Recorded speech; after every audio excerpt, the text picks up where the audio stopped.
Kibat, wilayah Kecamatan Kidesar dan Kecamatan Kidesar Utara Barat dalam keadaan aman. Siap, terima. Siap, Faruk. Rak. Gus Bakar. Apa insiden? Bentengan. Stop auto Pak.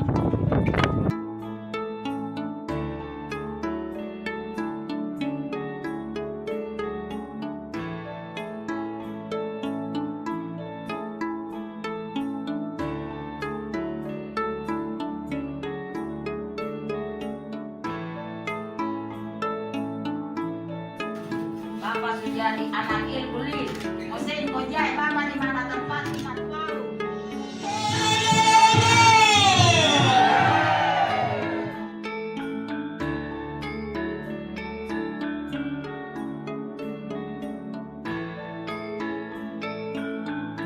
Ini yang sebenarnya tujuan Pak Bupati ajak Pak Komarudin kita semua ke sini ini untuk bagaimana membangun akses ini, konektivitas ini terbangun supaya rakyat itu dapat manfaatnya. Saya kok bicara? Nah, Nona, kau jalan bolak-balik sini apa yang kau rasa? Judulnya iya, terang lu setengah mati. Ini nggak direkayasa sama Bapak ini. Dia bilang apa tuh? Setengah mati. Dia bilang setengah mati. Bapak Wamen yang jawab. Ini ojek, mau ojek ini bayar berapa? Hah? Satu kali jalan? Kalau kembali 100. 100. Itu dari mana? Dari Riamru. Riamru. Kalau dari Holat, daerah Holat kalau mau pilih Holat berapa? Hah? 100. Itu ibu kota kecamatan. Nona, apa yang kau sekolah kan? Baru tamat. Damat SMA. Ya. Ya kau apa yang kau harap? Dari Bapak Wamen nih, waktu menteri ini. Kau di sini. Kau bilang Bapak Wamen sini. Apa yang kau harap dari Bapak Wamen?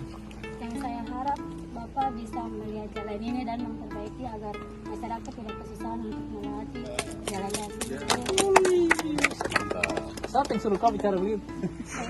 saya sendiri. Kau sendiri. Saya sendiri. Tidak ada biasa. Ini kan karena Pak Bupati sudah datang. Ya. Pak Bupati sudah datang pasti beres. Amin. Nanti kita bereskanlah sama-sama. Amin. Jadi saya juga kan dukung Pak Bupati gitu. Jadi kita dukung supaya biar Pak Bupati juga sukses bangun daerah perbatasan. Amin. Ya. Oke, Nona. Supaya kalau lewatnya motor kan Nah, kalau di sini kau foto dan Pak Wamen. tidak naik-naik kan gitu ya. Di sini kau foto. Biar kita foto.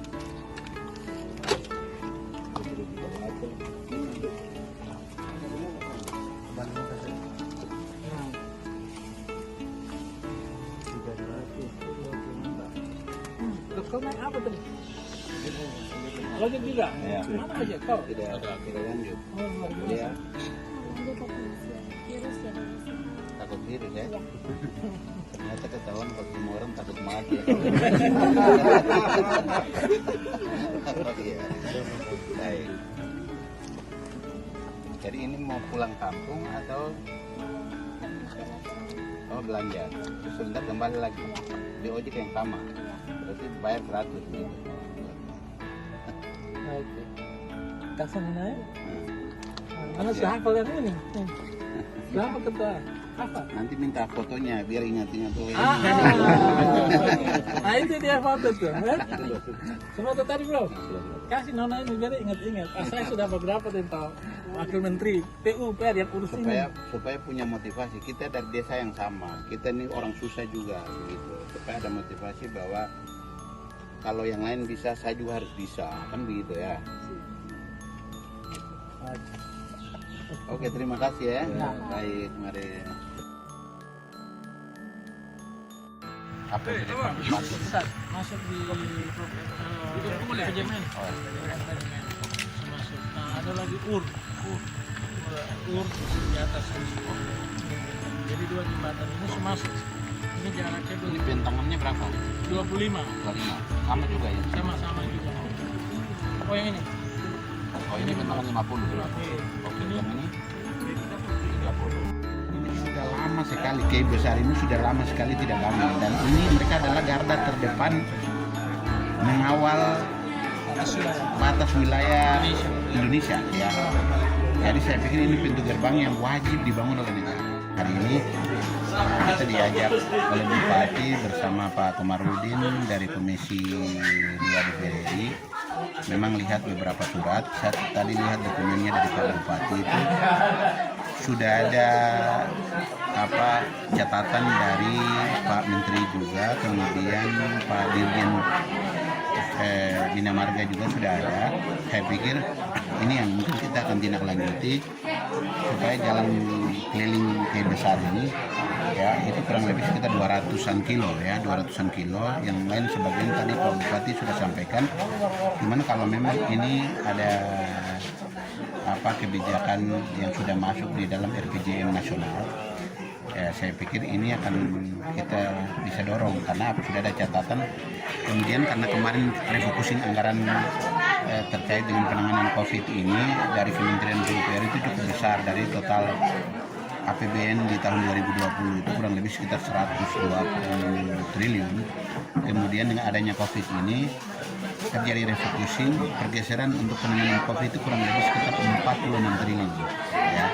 Nah, sehingga ada banyak kegiatan yang seharusnya bisa dilaksanakan tahun ini tapi memang tidak dilaksanakan karena pada saat refocusing untuk penanganan COVID. Nah, kita berharap di tahun 2021 yang tunda di tahun ini akan lebih prioritaskan di tahun 2021 ya. Nah, berharap apa yang disampaikan Pak Bupati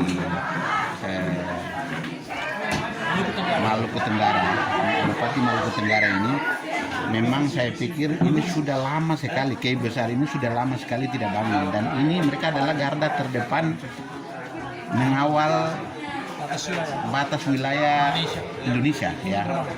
Jadi saya pikir ini pintu gerbang yang wajib dibangun oleh negara. Jadi saya pikir kehadiran saya juga memberi semangat buat Pak Bupati dengan seluruh jajaran di sini. Terima kasih buat Pak Bupati yang sudah mengajak semua SKPD bersama-sama kita lihat hari ini. Saya pikir negara berkewajiban untuk melihat kesulitan masyarakat yang ada di Maluku Tenggara ini. Jadi saya berharap dengan apa yang kita lihat hari ini bisa kita progres ke depan dan kita bangun. Melihat kondisi saat ini memang sudah harus wilayah Kay Besar ini harus dibantu secepatnya. Bagaimana? Melihat kondisi yang ada saat ini, ketika turun masuk ke Kay Besar ini harus dibantu ini. Saya pikir memang infrastruktur ini kan ya kita lihat, saya lihat sendiri ini kan kondisi ini kan